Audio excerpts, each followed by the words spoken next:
¿La matemática se inventa o se descubre? Esta pregunta, que a simple vista parece bizarra, casi sin sentido, tiene toda una tradición en el universo matemático.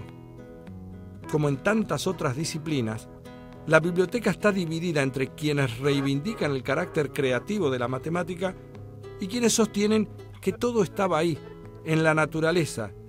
Todo lo que había que hacer era descubrirlo. Veamos a ambos lados de la biblioteca. Leopold Kronecker fue un matemático alemán del siglo XIX que decía: Dios creó los números enteros, todo lo demás es obra del hombre. Su colega y compatriota Gottlob Frege, unos años después, opinaba distinto y aseguraba: el matemático no puede producir algo arbitrariamente como un geógrafo. Él solo puede descubrir lo que existe y darle un nombre. Para entender qué antigua es esta discusión, vale la pena citar a Platón, que creía que había un mundo de las ideas matemáticas donde podían encontrarse todas estas ideas, desde el círculo y las parábolas hasta los números primos y la función exponencial. De un lado o del otro, creo que es imposible ignorar que, inventando o descubriendo, la matemática es definitivamente una tarea creativa.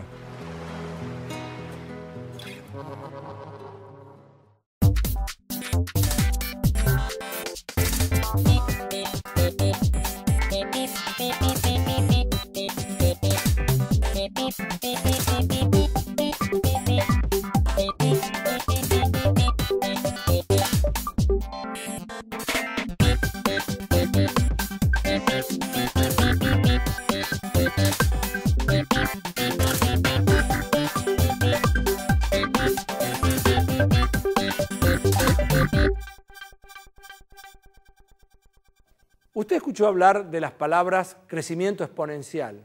Crecimiento exponencial. En realidad, en la vida cotidiana, cuando uno escucha hablar en la radio, en la televisión, cuando lo lee en un diario, uno inmediatamente asocia que algo ha crecido exponencialmente como ha crecido rapidísimo.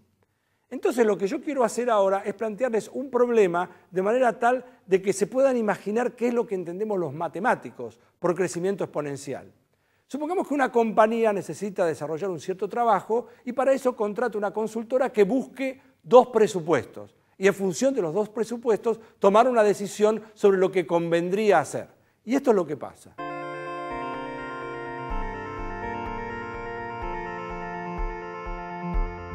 El primer presupuesto es de 100.000 pesos diarios a lo largo de los 30 días que dura el mes. El segundo presupuesto es de 1 peso el primer día, 2 el segundo, 4 el tercero y así hasta llegar a fin de mes, duplicando el pago cada día. ¿Cuál de los dos presupuestos hay que elegir? El primero exige un pago de 3 millones de pesos. El segundo parece irrisorio, pero termina siendo 357 veces más caro, exigiendo en todo caso un desembolso de 1.073.741.823 pesos. Es decir, que si los 3 millones estuvieran representados por este caramelo, la otra alternativa de los más de 1.073 millones representarían estos 357 caramelos. Entonces uno tiene asociado las palabras crecimiento exponencial con algo que crece vertiginosamente, que crece muy rápidamente, que crece en forma gigantesca. Y está bien que uno tenga eso en la cabeza. Sin embargo, no todo crecimiento veloz es exponencial. Fíjense.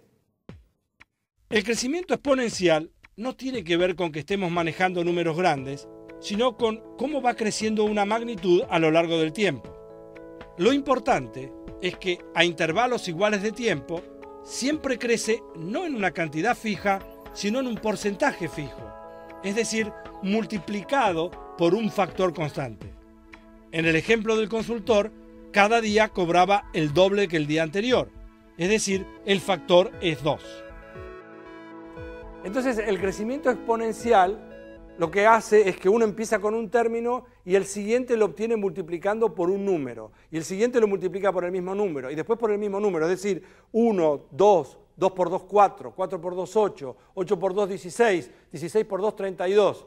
Uno podría hacer esto también multiplicando por 3, 1, después por 3, 3 por 3, 9, 9 por 3, 27, en fin, con un 2, con un 3, con un 4,5, con cualquier número. Eso es un crecimiento exponencial. Pero también puede darse el caso de que a cada paso se reduzca la mitad. Y en este caso vamos a hablar de decrecimiento exponencial. Esto es lo que sucede, por ejemplo, con el carbono 14, una sustancia presente en todo ser vivo y que se reduce a la mitad cada 5.730 años una vez que este ser se muere.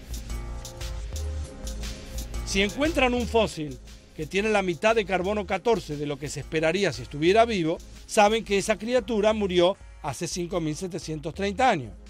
En cambio, si el fósil tiene la cuarta parte, saben que murió hace 11.460. Y si el fósil tiene una octava parte de ese carbono 14 que debería tener, saben que murió hace 17.190 años. Ahora la pregunta que uno se podría hacer es la siguiente. ¿Será el crecimiento exponencial el más rápido de todos los posibles crecimientos? Es decir, si uno tuviera que hacer crecer una sucesión, que empieza un número, después otro, después otro, después otro, ¿el crecimiento exponencial es de todos los posibles crecimientos el más rápido? ¿O hay algunos que crecen todavía más velozmente? Esa es una pregunta para pensar, eso es una pregunta para discutir.